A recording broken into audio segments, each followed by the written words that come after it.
야담상회를 찾아주신 마님들과 선비님들 감사드리옵니다. 야담상회, 오늘의 몰아보기 한상 차림 지금부터 내어놓겠습니다. 첫 번째 이야기 시작합니다. 이름도 모를 밤새들이 구슬프고 스산하게 울고 있던 한밤중의 숲속, 도포자락을 휘날리는 소리가 사각사각 들리고 있었습니다. 손에 쥔 등불에 의지하여 빠르게 길을 재촉하고 있던 한 사내가 걷는 소리였지요. 이 사내의 이름은 송곽으로 그는 한양 친척 어른의 회가변에 방문한 뒤 자신의 집으로 돌아오던 길이었습니다. 내 원참, 그것이 어디 그리 마음먹은 대로 되는 일이더란 말인가. 어르신들의 참견이도가 지나치기 그지없어. 내 참으로 민망하구나. 콧김을 뿜으며 무언가 석연찮은 표정으로 중얼거리는 송곽의 눈에는 당혹감과 서운함 등등 복잡한 감정이 뒤섞인 모습이었습니다. 그 연유인즉슨 바로 송곽의 나이가 어느덧 장가를 들어 집안의 대를 이을 시기가 되었기 때문에 벌어진 소동 때문이었습니다. 그는 손이 귀한 집안의 4대 독자였기에 집안 어르신들의 과한 기대를 한 몸에 독점하고 있는 사내였어요. 회가변 참석을 빌미로 오래간만에 걸음한 친척집에 모인 어른들 역시도 썩 듣기 좋은 말만 던지는 것은 아니었지요. 꼬장꼬장하게 나이를 먹은 그들은 양반 가문의 질서와 반상의 법도를 앞세우며 송곽에게 이런저런 잔소리를 해댔던 것입니다. 하루빨리 혼담을 펼치고 신부를 맞이하여 장가를 가야 될 것이 아니더냐? 색시라면 그저 적당하게 지와 덕을 쌓은 양반대 교수 중에서 엉덩이가 떡 벌어진 여자를 고르면 되는 것이니라. 한시를 지체하지 않고 후사를 도모하여 가을무 쑥쑥 뽑듯 그렇게 고추 달린 놈을 어서 나 가문의 대를 이어야 하지 않겠느냐? 곽이 너의 어깨에 걸린 가문의 기대가 적지 않거늘 어찌 진중히 생각해보고는 있는 것이더냐? 이같이 용단처럼 화포를 쏘아대듯 별 도움도 되지 않는 잔소리들을 해대는 통에 애써 잔치에 참여한 송곽의 기분만 잡치고 말아버렸지요. 뒷맛이 씁쓸해진 송곽이 집안 어르신들의 녹이 서린 표정을 떠올리며 한숨을 내쉬던 바로 그때였습니다. 어둠이 짙어 밤길이 위험하였음에도 송곽은 그만 어르신들의 잔소리가 머릿속에 가득 차 잡생각으로 한눈을 팔고 말았지요.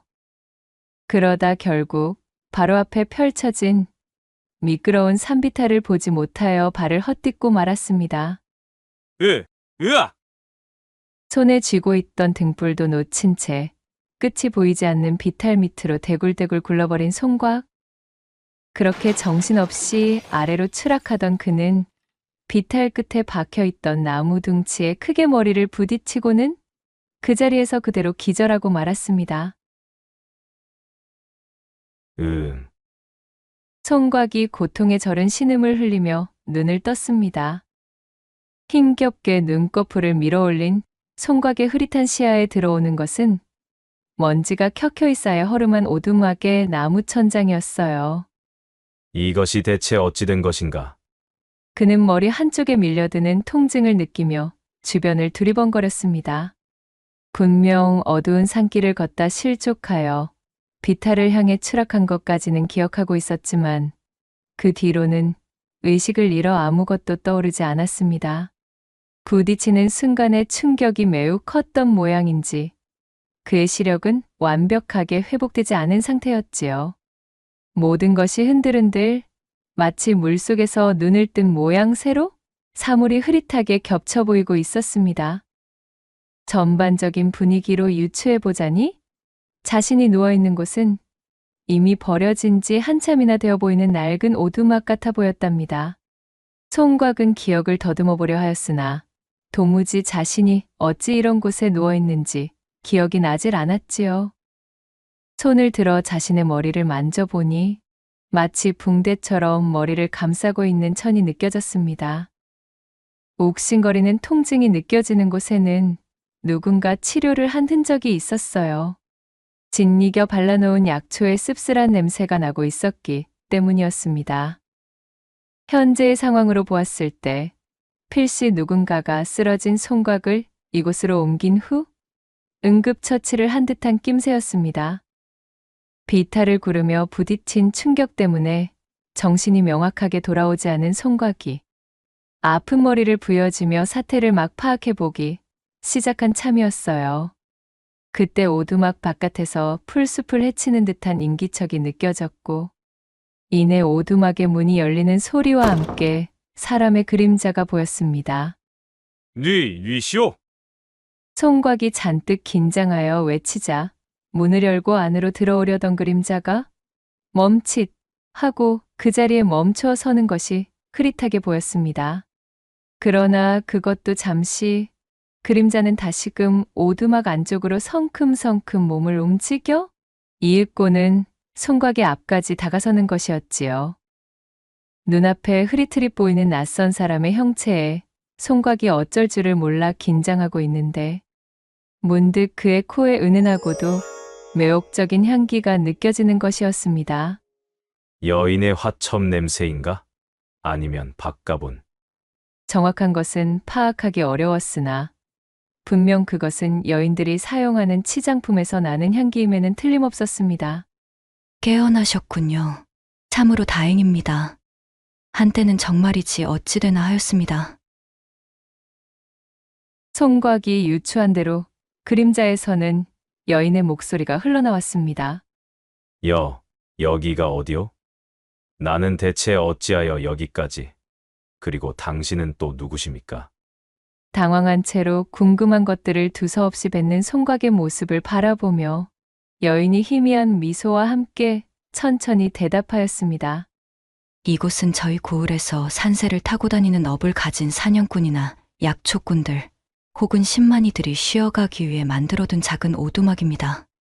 저는 비탈 아래쪽의 풀숲에서 상처를 입은 채 쓰러져 있던 선비님을 처음 발견한 사람입니다. 야간에 채취할 수 있는 버섯과 약초들을 보러 나온 덕택에 선비님을 발견할 수 있었지요. 본디 선비님을 업고 산을 내려와 의원으로 매셔야 마땅하겠으나 이곳은 인적도 드물고 또한 도움을 빌릴 사내에 손을 빌리려 해도 좋기 15리는 걸어야 하는 곳이지요. 선비님을 발견한 때에 아녀자인 저 혼자는 그러한 도움을 기대할 수 없어 어쩔 수 없이 이곳 오두막으로 매셨사옵니다.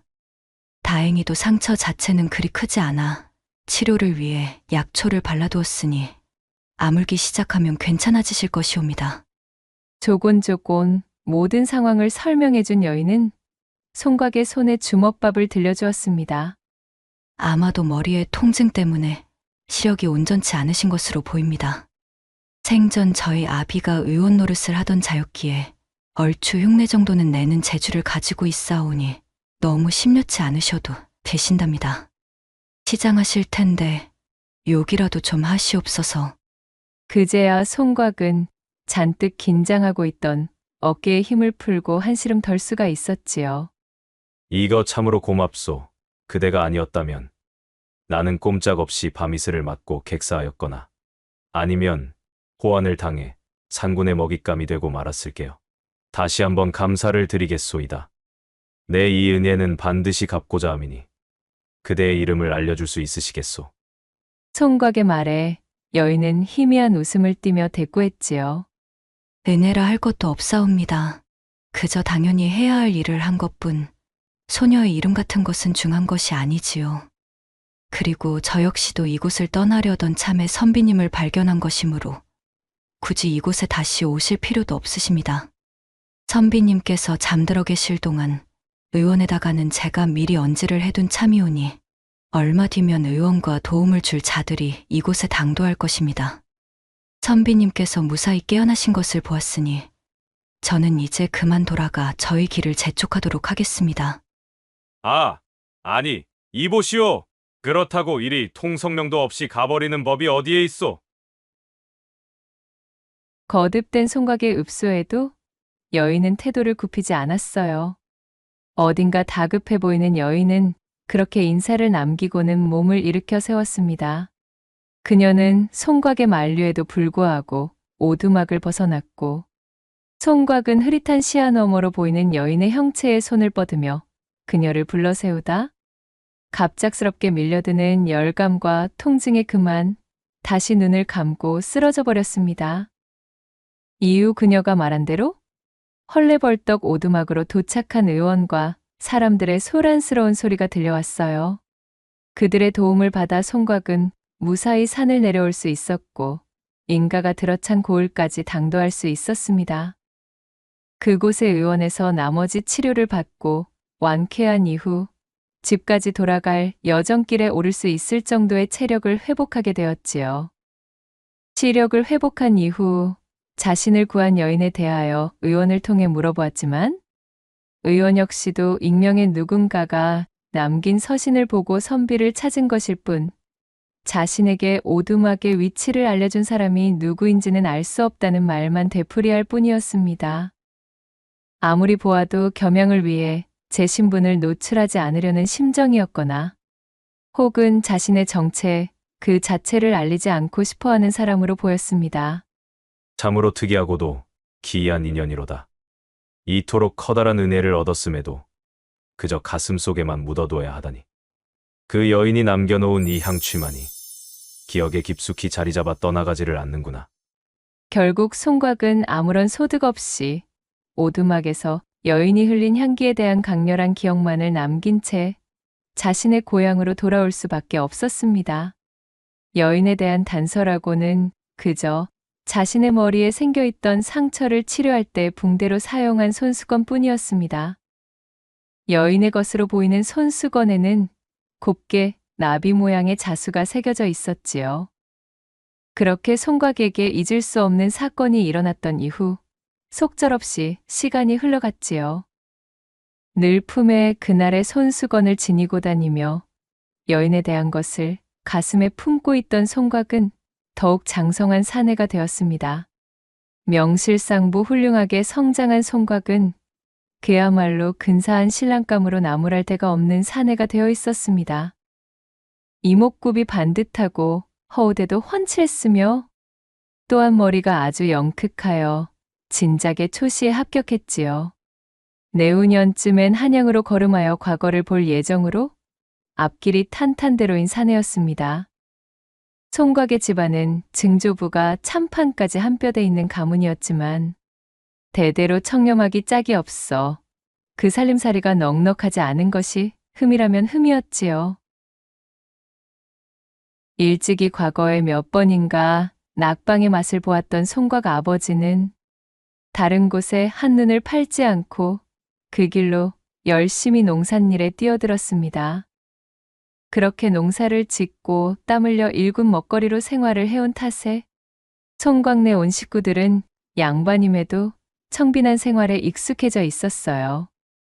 비단 풍족하게 살지는 못하였으나 그들은 보릿고개에도 다른 집에 가서 아쉬운 소리를 하는 처지는 아니었습니다. 이렇듯 고을에서도 자자할 정도로 우수한 평판을 얻고 있다 보니 송곽이 근사한 사내가 되자 진작부터 그를 점찍어둔 수많은 집안에서 혼담이 거론되고 있었습니다.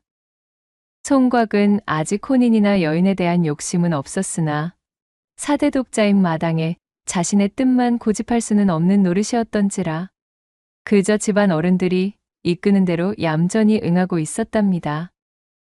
1등 신랑감이던 송곽과 혼담을 성사시켜 한몫 단단히 잡아보려던 매파가 문지방이 닳도록 송곽의 집을 들락날락거리고 있었지요.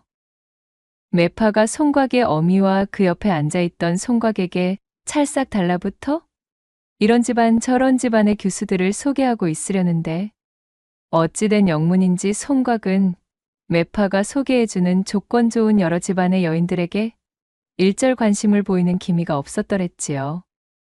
뜨뜻미지근한 송곽의 표정을 본 매파가 이대로는 안 되겠다 여겼는지 목표를 바꿔 송곽의 어미 곁으로 바짝 붙으며 말했습니다. 이댁내 교수로 말씀을 드려보자면 그야말로 인물 훤하지. 또 칠흑 같은 흑단 머리에 아하 그 엉덩짝은 얼마나 푸짐한지? 아들을 열이라도 집안에 안길 상이지 않겠소? 게다가 뭐 집안이 빠지기를 하나? 흠잡을 곳이 있기를 하나? 참으로 이만한 혼처가 또 없다는 거 아니겠소?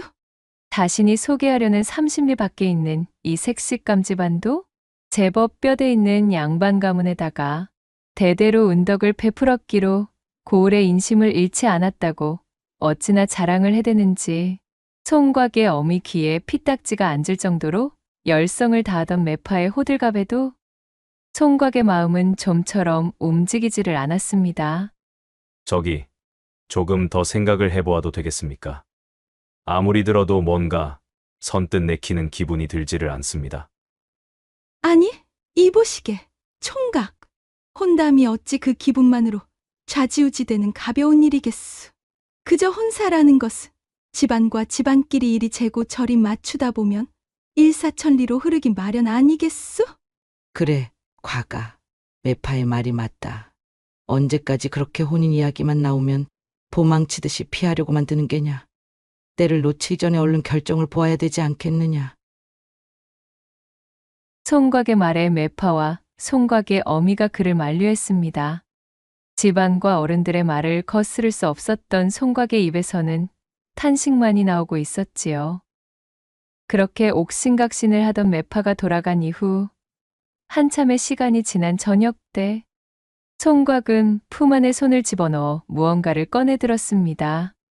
그것은 바로 나비 모양의 자수가 새겨진 손수건이었습니다. 바로 일전 자신을 치료해준 여인이 남긴 유일한 단서였지요. 총각은 손수건에 희미하게 남아있는 향료를 느끼며 눈을 감았습니다. 이름조차 알려주지 않은, 얼굴조차 제대로 보지 못한 여인이었으나 그날 이후로 총각은 단 한시도 그녀의 목소리를 잊은 적이 없었습니다. 다시 한번 그녀를 볼 수 있는 기회가 있다면 좋으련만. 총각은 여인에 대한 생각을 떠올릴 때마다 제 가슴이 요동을 치는 것을 막을 수 없었습니다. 집안의 어르신들에게는 차마 언급하지 못하였으나 그는 여인이 자신의 목숨을 구해준 뒤로 얼굴조차 모르는 그녀에게 흠뻑 매료된 뒤였습니다. 매파가 제 아무리 집안 배경이 훌륭하고 나무랄 데 없는 규술합시고 여인들을 소개해 주어도 총각의 심장에는 이미 나비자수 손수건에 그녀가 꽉 들어차 있어 여타의 틈조차도 내어주지 않는 것이었어요. 매파가 물어오는 각종 혼담에도 시큰둥했던 것 또한 이러한 이유였습니다. 그는 하늘을 향해 얼굴을 치켜들고 흐릿한 형체로만 기억하고 있는 여인에 대한 모습을 떠올려 보았습니다. 어디에 사는 어느 누구일고 아주 작은 단서조차도 없으니 이리도 깊어진 내 마음이 견디기 어려워도 찾아 나설 묘수가 생각나지를 않는구나. 한 번으로 끝나버린 스쳐 지난 인연임에도 도통 내 가슴은 식을 줄을 모르니 이 답답함을 어쩌면 좋을까. 총각은 깊고 깊은 한숨을 내쉬며 제 마음속에 자리 잡은 여인을 향한 연심을 애써 외면하려 눈을 감고 말았습니다. 그렇게 총각이 고뇌의 시간을 보내고 있는 바로 그 즈음부터 총각이 살고 있는 고을에 느닷없는 이상한 소문 하나가 돌기 시작했습니다. 바로 총각이 살고 있는 고을로 흘러들어온 혈혈단신의 여인에 대한 소문이었지요. 고을 박산 아래 외딴 집에 거처를 튼 이 여인의 이름은 백년으로 당장 200여 가구나 되는 이 동네 남정네들의 입방아에 오르락내리락 하던 중이었습니다. 거 비열을 꽂고 있는 것으로 보건대 필시 혼인한 적이 있는 과부가 아니겠는가 이 말이야. 그렇지 않고서야 어찌하여 여인네 홀로 지내고 있단 말이던가? 어허, 소문도 듣지 못하였나? 듣자 하니 말이야. 그 여인네의 지아비가 바로 그 여인네에 의해서 복상사를 당했다지 뭔가. 엥? 아니 그건 또 누가 그러던가? 내가 듣기로는 건너고을 참판댁의 며느리로 들어갔었다가 초야부터 남편을 잡아먹어 소박을 맞고 쫓겨난 여인이라 하던데. 나원참, 거 아니라니까 그러네. 이 고을 저 고을로 발길 닿는 박물장수 김가가 비밀이라면서 내게만 일러준 이야기인데 말일세. 고을 사람들의 모임터인 커다란 느티나무 아래에서 장이야 멍이야 기세 좋게 두던 장기판의 열기는 금세 시들해지고 모여있는 사내들의 관심사는 온통 백년에 관한 밑도 끝도 없는 뜬 소문에 쏠려 있었습니다. 그도 그럴 것이 가끔씩 자신의 집 밖으로 나와 그 모습을 보이곤 했던 백년은 옹골차게도 도톰하면서도 붉디 붉은 입술과 슬며시 아래를 향하며 뜨는 눈매엔 조신하면서도 희한한 새끼가 흐르고 있었습니다. 치마끈으로 바싹 졸라맨 허리는 마치 개미의 그것만큼 잘록했고 그 허리에서 아래로 이어지는 곡선 또한 무사내들의 가슴을 호미로 후벼고랑을 낼 만큼 빼어나기 그지없었지요. 허나 그녀는 그 누구와도 말을 섞는 기색을 보이지 않았고 여러 사내들이 백년을 향해 짓궂은 농이나 선물 공세를 퍼부으며 그녀의 환심을 사려 하였으나 번번이 무시와도 같은 퇴짜를 맞고 돌아설 뿐이었습니다. 누구 하나 백년에 대해 제대로 아는 자가 없었으나 몰리는 관심은 폭발할 듯 하였으니 별난 소문들이 꼬리에 꼬리를 무는 것이었지요. 소문이 소문을 잡아먹고 또 풍문이 그 소문을 잡아먹어 어느새인가 백년은 동네 남정네들이 공공으로 노리는 하나의 목표물이 되고 말았습니다. 빼어난 외모를 가지고 있음에도 홀로 지내고 있고 게다가 누구 하나와도 어울리지를 않으니 사내들의 호기심을 자극하기에 충분했던 것입니다. 남정네들은 삼삼오오 모이는 자리만 생겼다 하면 누가 먼저라고 할 것도 없이 백년에 대한 이런저런 괴소문들을 늘어놓으며 안주감으로 삼는 것이었지요. 이러한 소문이 파다히 퍼진 것을 모르지는 않을 터인데 스스로 나서 그것을 부정하지도 않는 것을 보면 필시 소문에 필적하는 고약한 과거를 지녔을 거라 여긴 고을의 사내들은 마치 당연하다는 듯 호시탐탐 백년의 치마를 벗길 기회만 노리고 있었습니다. 그렇게 저작거리를 가득 메운 소문이 바람을 타고 날아들어 총각의 귀에까지도 내려앉게 된 참이었습니다. 참으로 장성한 사내들이 모여서 한다는 소리들이 어찌 이리 경박하고 철없기 그지없단 말인가? 과거 시험 준비를 하던 송각이 떨어진 종이를 사러 장터를 들렸다가 백년에 관해 대화하는 사내 무리를 지나치며 한심하다는 듯 고개를 저었습니다. 이윽고 지물포에 다다른 송각이 가게의 주인장을 호출하기 위해 손짓을 하려는데 이 이복에 저기 지물포 앞에 서 있는 저 여자 백년 아닌가? 주변을 서성이고 있던 사내들이 송각이 서 있는 지물포 쪽으로 손가락질하며 중얼거리는 소리가 송각의 귀에도 들려왔습니다. 송각이 옆으로 고개를 돌려보자 햇빛이라고는 생전 받아본 역사가 없는 것이 아닐까 싶을 정도로 창백한 피부를 가진 한 여인이 지물포 좌판 앞에서 종이를 만져보며 고르고 있었지요. 참으로 기이할 정도로 하얀 여인이로구나 라는 생각을 하며 지나치려는데 순간 송각의 코를 스치며 지나가는 향이 그의 뒤통수를 세차게 때리며 그 자리에 멈춰 세우는 것이었지요. 아니 이 향은? 그것은 송각이 지난날 그토록이나 애타게 그리워했던 바로 그날 산속 오두막에서 자신을 구해주었던 여인에게서 풍기던 향이었습니다. 세상에 이럴 수가요.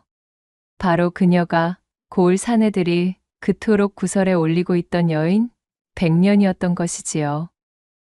제 눈앞에서 벌어진 이 믿을 수 없는 재회에 송각은 정신이 아찔해지고 말았답니다. 송각은 백년을 실제로 눈에 담는 순간 강렬한 확신이 밀려드는 것을 깨달았습니다. 자신이 오래도록 품고 있으면서도 그저 막연한 그리움 정도로 치부하고 애써 치우려 했었던 감정이 바로 제 은인을 향한 연심이었다는 것을 말이지요. 그녀를 확인하자마자 송각의 죽은 것만 같았던 심장이 마치 물레방아를 만난 방아처럼 거세게 뜀박질을 하기 시작했어요. 매파의 입에서 나오는 여인들의 이야기를 들을 때의 자신과는 완벽하게 다른 사람이 된 기분이었습니다.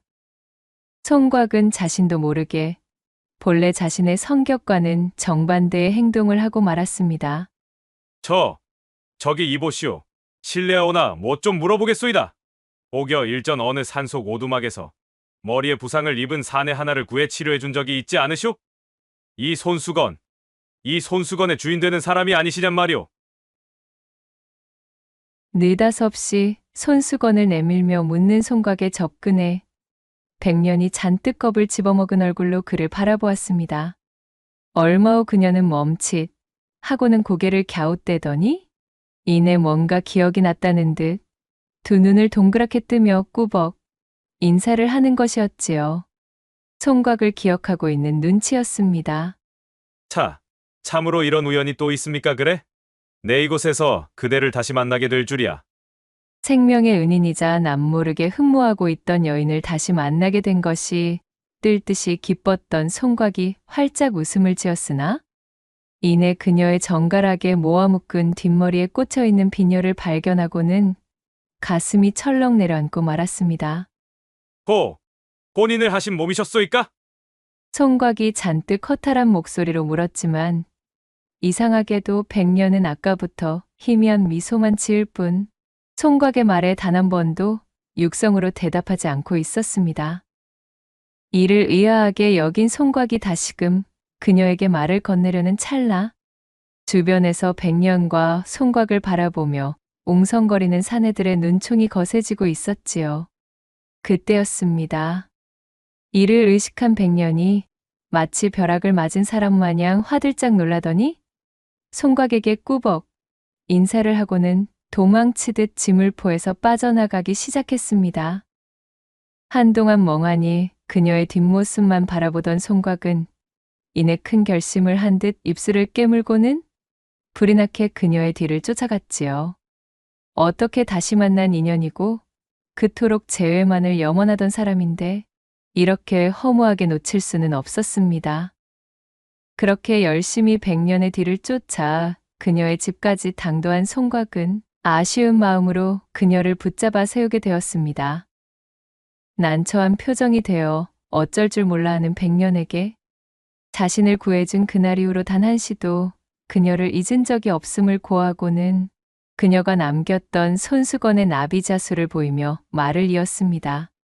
일이 따라 나선 것을 용서해 주시오. 그저 이렇게 죽기 전 다시 그대를 만날 수 있었음에 감사를 하고 싶었소이다. 헌데 어찌하여 이 마을에 그것도 이리 혼자 지내고 계신 게요. 비녀를 꽂고 있음으로 보건대 지아비가 있는 몸인 듯하나 그 어디에도 사내의 흔적이 보이지를 않는구려. 백년은 슬픈 눈으로 조용히 송각을 바라보았습니다. 비록 자신의 시력이 온전치 않을 때 눈에 담았던 그녀였으나 지금의 느낌과는 분명 다른 사람이었지요. 그녀의 몸은 뭔가 엄청난 두려움에 사로잡혀 사시나무 떨리듯 바들바들 떨리고 있었습니다. 그리고는 이내 방 안으로 들어가더니 종이와 붓 그리고 벼루를 꺼내오는 것이었어요. 백년은 무릎을 꿇고 조신하게 앉아 한참이나 말없이 먹을 갈았습니다. 이윽고는 붓을 들어 종이에 글자를 적어내려 갔지요. 긴 정막 속에서 가녀린 동작으로 먹을 머금은 붓을 움직여 글을 적어내려간 백년이 그것을 송각에게 내밀었고 송각은 종이에 쓰여진 글자들을 천천히 읽기 시작했습니다. 그것은 백년이 지난날 자신의 사연을 쭉 나열한 글이었어요. 일전 백년이 산에 올랐다가 쓰러진 송각을 발견하고 그를 오두막으로 옮겨 구해주었던 그 시기 홀어머니를 모시고 살던 백년에게는 그를 짝사랑하는 덕달이라는 이름의 한 사내가 있었습니다. 숫기가 없고 어딘가 음침하였던 이 덕달은 백년에게 제 마음을 표현하거나 호감을 나타낸 적이 없었지요. 그저 하루 종일 백년의 꽁무니를 쫓아다니며 먼 발치에서 그녀를 훔쳐보는 것으로 제 감정을 채우기 일쑤였던 어딘가 이상한 사내였습니다. 그날도 백년을 따라 한참이나 그 뒤를 쫓아다니며 그녀의 일거수일투족을 지켜보고 있던 중이었지요. 그러다 그녀가 웬 외간 사내를 부축하여 오두막으로 들어가는 모습을 보게 되었고 그간 저울로 백년에게 연심을 품고 있었던 덕달은 말도 안 되는 질투심을 느끼며 마치 자신의 연인인 백년이 다른 사내와 정을 통한 것 같은 기분을 느끼게 되었습니다. 용서할 수 없구먼. 감히 나를 두고 그 엉덩짝을 가벼이 놀려 다른 사내와 정을 통했단 말인감? 그리하여 덕달은 그 이후로 백년에 대한 좋지 않은 소문을 퍼뜨리기 시작하였습니다. 탁백이 서너 대 값만 쥐어주면 치마를 벗는다는 둥, 이불 속 기교가 어찌나 시원하던지 거쳐간 사내가 좋기 일백은 된다는 둥, 그야말로 헛소문이 따로 없었으나 그녀의 빼어난 외모와는 어울리지 않았던 이 난잡한 풍문은 하나의 유흥거리가 되어 사람들의 입방아를 타고 점점 퍼져나가기 시작했습니다. 소문을 접한 자, 그 소문을 실어나르는 자 모두에게 사실관계는 중요하지 않았어요.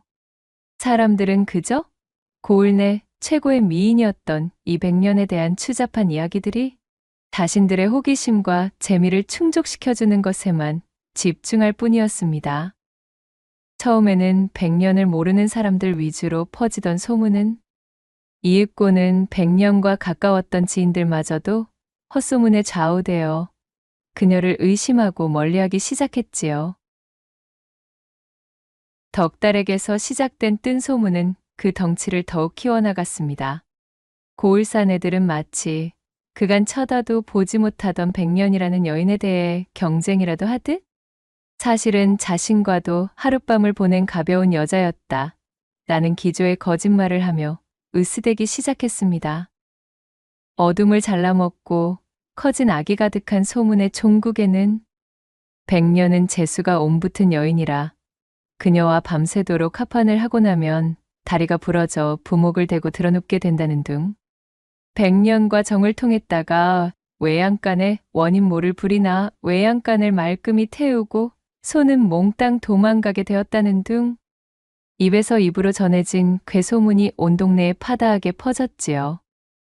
사실 실제의 백년은 주변의 시선을 의식하고 여인의 정절을 매우 소중히 하였기에 자신이 구해준 이름 모를 선비와 쓸데없는 풍문이 돌 것을 우려하여 선비의 무사를 확인하자마자 제 정체조차 밝히지 않고 도망치듯 그 자리를 빠져나왔던 실로 여린 심성의 소유자였습니다. 허나 사실이 그러하여도 확인되지 않은 소문이 기정사실인양 모두에게 퍼져나간 뒤로는 모든 것이 지옥 그 자체였습니다. 덕달에 뒤틀린 질투에 의해 백년은 어느새 상상을 초월하는 난잡한 여인이자 악재를 몰고 오는 불운의 여인으로 낙인이 찍혀버린 것이었습니다.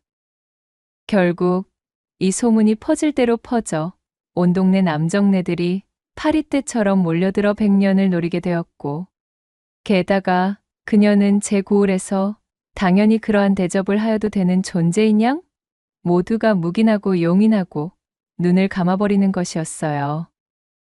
이에 충격을 받은 백년의 홀어머니마저도 그만 시름시름 앓다 세상을 등지고 말았습니다. 홀어머니의 묘에 엎드려 3일 밤낮을 목 놓아 슬피 울던 백년은 마지막 날 다 쉬어버린 목소리로 마치 토해내듯 울음을 삼켰고, 어미를 잃은 충격과 사람들에 대한 두려움이 더해져 그만 목소리를 잃어버리고 말았지요. 이후로 도망치듯 제 고을을 떠난 백년은 어느 날 꿈속에서 돌아가신 자신의 어머니가 나타나 그녀에게 알려준 한 고을의 이름을 기억하게 되었습니다. 아무런 연고도 없이 그저 꿈속에서 자신의 어머니가 알려주었다는 이유로 넘어와 자리를 잡은 고을이 바로 송곽의 고향인 곳이었지요. 지난 경험을 통해 사내들과의 그 어떠한 접점이 생기는 것조차 극히 두려워하였기에 새 고을의 털을 잡은 백년은 꾀를 내어 이미 혼이 난 몸인 척 머리를 쪽 집어 빈혈을 꽂고 다녔던 것이었습니다.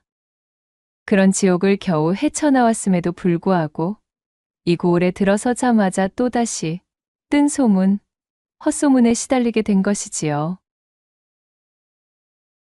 이 모든 내용이 적혀있는 글을 읽어내려간 송곽의 눈은 걷잡을 수 없는 분노와 지독한 슬픔이 뒤섞여 형언할 수 없는 모양이 되어 있었습니다.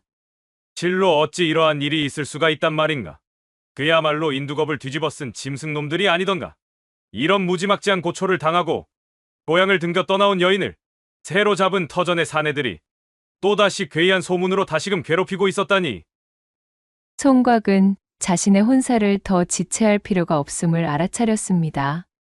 그리고 100년의 사연을 모두 알게 된 지금, 그간 자신이 그녀를 그리워했던 마음이 그저 한낱 지나가는 감정이 아니었음을 다시금 깨닫게 되었지요.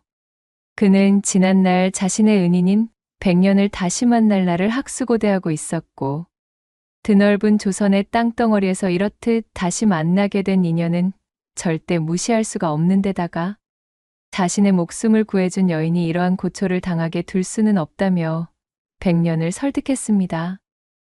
지난 시간 동안 고초를 당해온 그녀는 현재 자신의 처지가 내세울 것이 못되어 한사코 거절하려 하였지만 송곽의 결심은 그 누구도 꺾을 수가 없었지요. 100년의 눈물을 본 송곽은 마치 질주하는 멧돼지와 같은 기세였습니다.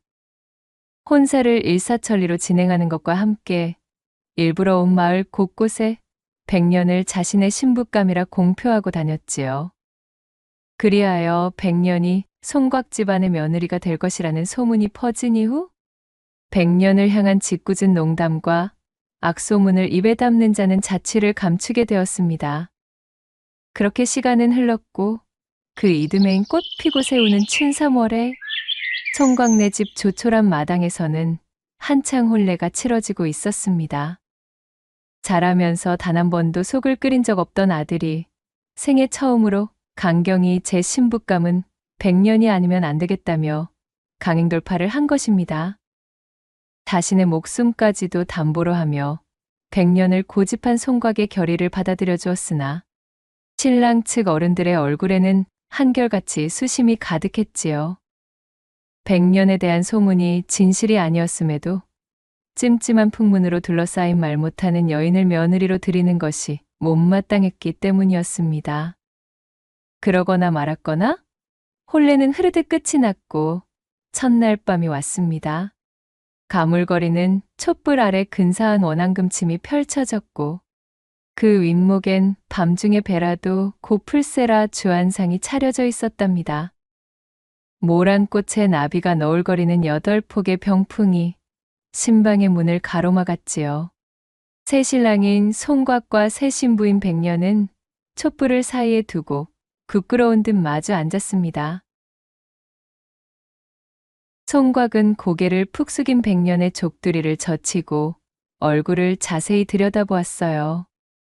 오똑한 콧날과 앵두 같은 입술, 백옥 같은 살결, 짙은 속눈썹에 사슴처럼 큰 눈. 시력이 회복된 모습으로 바라본 100년은 자신이 기억하던 모습보다 배는 더 미인이었습니다. 참으로 꿈만 같소이다. 내게 이 같은 날이 오다니요. 이는 분명 하늘이 제게 주신 천금의 기회요 인연입니다. 송곽의 말을 들은 100년은 어깨를 들썩이며 흐느끼기 시작했지요. 그는 따스하게 100년을 품에 안아주었고 100년은 말없이 그의 품에 안겼습니다.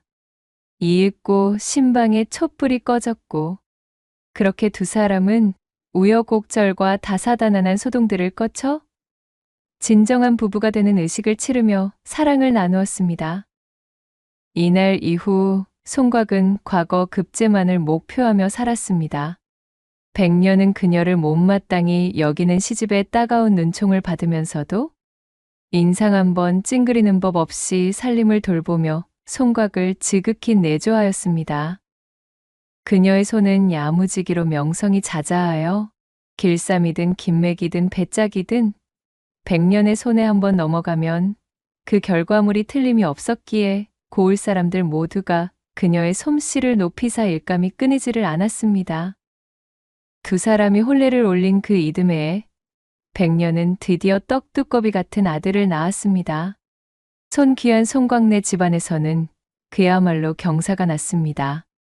난잡한 풍문이 돌았던 벙어리 며느리라 업신여기던 집안 어른들도 이제는 그것이 모두가 뜬 소문이며 또한 이 정도로 참하고 다재다능한 며느리감은 세상 천지 없다며 100년을 아껴주기 시작했습니다. 첫 손자가 세도를 치렀을 때 며느리인 100년은 쪽풀을 베어와서는 쪽물 뽑는 법을 연구하기 시작했습니다.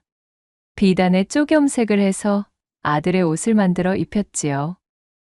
쪽빛이 너무나 곱고 예쁘다며 송광네 집안 친척들이 너도 나도 비단을 가져왔습니다. 백년이 그들 모두에게 쪽염색을 해주었고 그것으로 옷을 지어 입혀놓았더니 세상에 나요. 온 동네방네 소문이 퍼져 그날부로 여기저기서 주문이 들어오는 것이었어요. 들어오는 주문이 감당이 안 될 지경에 쪽염색으로 벌어들이는 돈이 눈이 휘둥그레지는 액수였습니다. 그 이후로 시아버지는 온밭에 쪽풀만 가꾸며 입이 귀에 걸렸고 백년은 마당에 독을 12개나 차려놓고서는 쪽물을 빼며 또 한편으로는 송곽의 과거 공부 뒷바라지를 했습니다. 집안은 나날이 풍성해져 갔고 백년의 정성어린 내조의 하늘도 감동하였는지 그해 송곽은 드디어 과거에 급제하였지요. 송곽네 집안은 며느리인 백년이 복덩어리라며 끔찍이도 아껴주었습니다. 과거 급제 후 홍패를 받은 송곽은 관직에 진출한 이후 승승장구하여 백년의 삶을 망쳐놓은 주범인 덕달과 그 고을의 사내들에 대한 추포령을 내리게 되었고 그렇게 붙잡힌 덕달을 국법으로 심판함으로써 그간 자신의 아내인 백년을 괴롭혔던 악연의 사슬을 드디어 끊게 해주었어요. 또한 송곽의 집안대대로 시름이 없이 풍족한 인생을 영위하며 집안의 이름을 드높였다 전해지고 있사옵니다. 두 번째 이야기 시작해 볼게요. 옛날 옛적 조선의 한바땅에 살고 있는 천석군의 부자 방영감이란 노쇠한 사내가 있었습니다. 그는 남부러울 것 없이 사는 꽤 풍족한 부자였으나 걱정거리를 하나 꼽으라고 한다면 딱 하나가 있었지요. 방영감의 슬하에는 딸만 주렁주렁 7이었고 어떻게 된 것이 아들이 들어설 기미가 없는 것이었습니다. 결국 고민에 고민을 거듭한 방영감은 지금은 가세가 기울어 거처가 궁핍해진 자신의 육촌형에게 연통을 하여 그의 막내 아들을 자신의 양자로 들이기로 약조를 하였지요. 집안 사람 대부분이 이에 대해 반대하며 특히 그 친척의 평소 행실에 대해 말을 꺼냈습니다. 그 작자의 씨라면 분명 이 집안에 큰 화를 불러올 것이라며 방영감을 만류하였지요. 허나 방영감의 결심은 한결같았고 이를 막을 수 있는 사람은 아무도 없었습니다. 양자를 드리기 전 방영감은 그간 집안의 크고 작은 일에 대한 조언을 해주던 큰 스님인 추남 스님을 찾아갔습니다. 깊은 산속에 외딴 암자에 틀어박혀 혼자서 벽면 수행을 하며 불공을 닦는 추남 스님은 출가하기 이전부터 방영감과는 매우 절친한 사이였지요. 이따금씩 추남 스님이 탁발하러 나오면 언제나 방영감 집을 제일 먼저 들러서는 사랑방에 들러 서로 글을 나누고 시를 지어 선물하였습니다. 방영감도 때때로 생각을 정리하고 싶을 때면 느긋하게 암자에 올라서 추남 스님과 고담줄론을 나누며 또한 고견을 경청하곤 했답니다. 그런 막역한 방영감이 난데없는 양자를 드리기로 했다는 얘기를 꺼내자 추남 스님의 안색이 어쩐지 좋지 않았습니다. 천천히 육갑을 짚어보던 추남 스님은 방구들이 꺼져라 한숨을 토하는 것이었지요. 진정 그리 하여야겠소. 육갑을 아무리 짚고 또 짚으며 또한 들여다보아도 이 결정은 결코 말리지 않을 수가 없을 정도로 결과가 좋지 않게만 나오니 내 도저히 그 녀석을 양자로 드리라는 말을 꺼낼 수가 없구려 그래. 애둘러 양자를 드리지 말라는 소리를 간곡하게 전하였지만 아들이 너무나 소원이던 방영감은 그만 추남 스님의 깊은 만류에도 불구하고 육촌형의 막내 아들을 양자로 드리고 말았습니다. 그리하여 우여곡절 끝에 양자로 들어온 이 택주란 녀석은 어릴 때부터 소문난 말썽꾸러기였습니다. 도대체가 그 속에는 청개구리 귀신이라도 들었는지 하라는 공부는 안 하고 하지 말라는 못된 짓만 쏙쏙 골라서 하는 것이었지요. 어려서부터 그 손버릇이 꽤 나빴던 택주는 점점 도벽이 심해지더니 이젠 아주 밥 먹듯 남의 물건을 슬쩍하는 것이었어요. 방영감이 출타만 했다 하면 사랑방에 들어가서 다락을 열고 그 속에 돈을 몽땅 훔치곤 하였지요. 그 돈으로 저작거리의 질 나쁜 친구들과 어울리며 골목어기를 휩쓸고 때려 부수더니 심지어는 자신이 다니는 서당에서 꾸벅꾸벅 졸고 있는 훈장님의 주머니마저도 손을 대기에 이르렀습니다. 더욱이 이마의 피도 마르기 전에 어린 나이에 색주집을 제 집처럼 드나드는가 하면 한밤중에는 참모방에 몰래 들어가기도 하였습니다. 급기야는 행랑아범이 방영감의 심부름으로 잠시 한양으로 나간 틈을 타서는 행랑아범의 부인에게까지 손을 뻗기에 이르렀지 뭐겠어요? 부인은 이러한 수치스러운 일을 감당하지 못하고 디딜방앗간에서 그만 극단적인 결심을 하려 하였으나 다행히 다른 하인들이 발견하여 가까스로 목숨을 건질 수 있었습니다.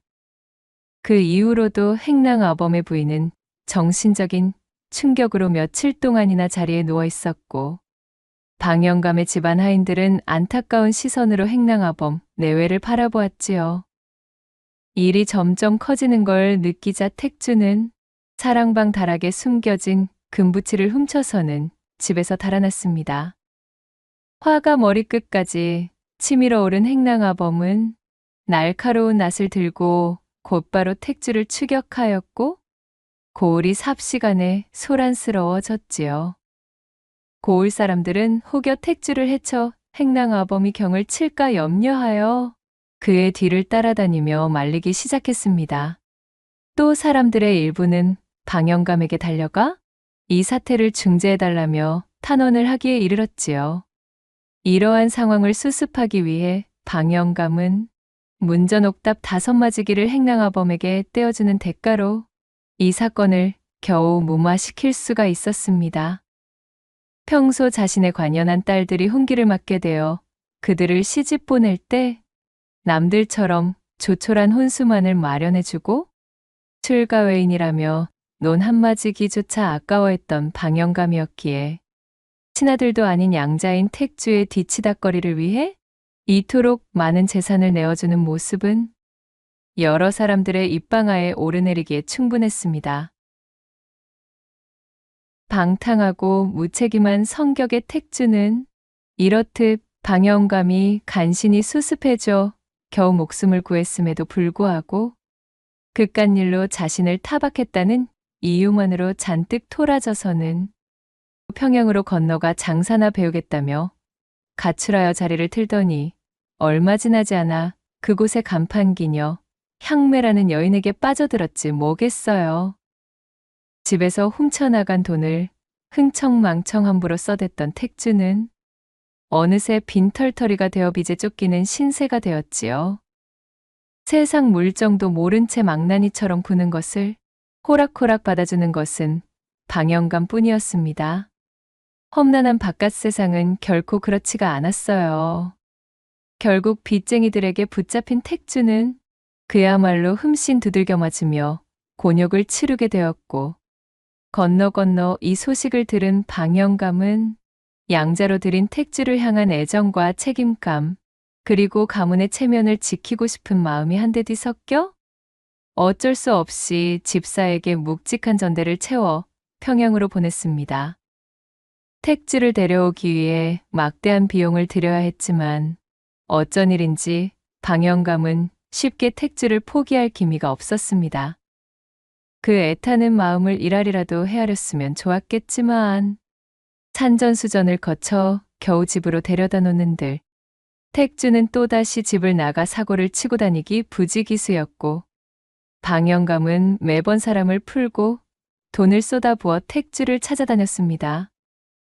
이 모습을 본 고을 사람들은 택주의 망나니 같은 행동에 혀를 차면서도 또 한편으로는 방영감의 과도한 관용을 비난하는 목소리도 곁들이는 것이었습니다. 아니, 참말로다가 도대체 저 영감님은 해도 너무하신 것이 어찌 저러신냐? 저 망나니 같은 자식놈을 대체 몇 번이나 더 봐줘야 하는 건지 모르겠네. 아, 그러게 말이요. 듣자하니 친아들도 아니라 양자로 들인 종자라던데 저런 못난 자식을 위해 얼마나 많은 시간과 돈을 낭비하는 건지 원.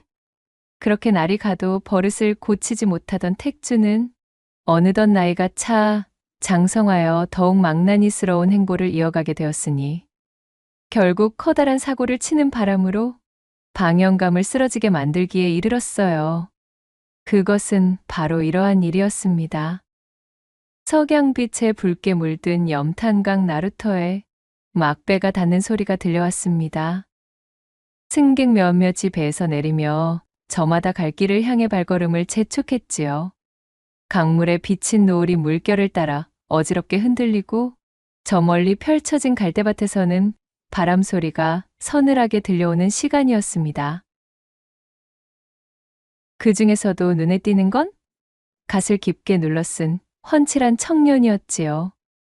그는 사방을 두리번거리더니 마치 정처 없이 떠돌던 나그네처럼 성큼성큼 주막으로 향했습니다. 그 주막은 인근에서 꽤나 근사하게 차려진 고급 주막이었습니다. 어줍지 않은 장돌뱅이들이나 드나드는 곳이 아니었어요. 마치 목표물을 미리 점 찍어둔 듯 주막을 향해 발을 옮기는 그 청년은 다름 아닌 방탕하기로 소문난 망나니 택주였지요. 겉으로는 태연한 나그네인 척하고 있었지만 그 속으로는 무슨 짓을 벌일지 모르는 못된 성미가 뒤섞여 있었습니다. 한탕 시원하게 해먹고 슬그머니 빠지자.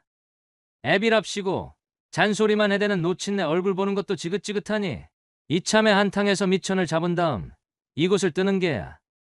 굳게 다짐하며 택주가 주막에 들어섰습니다.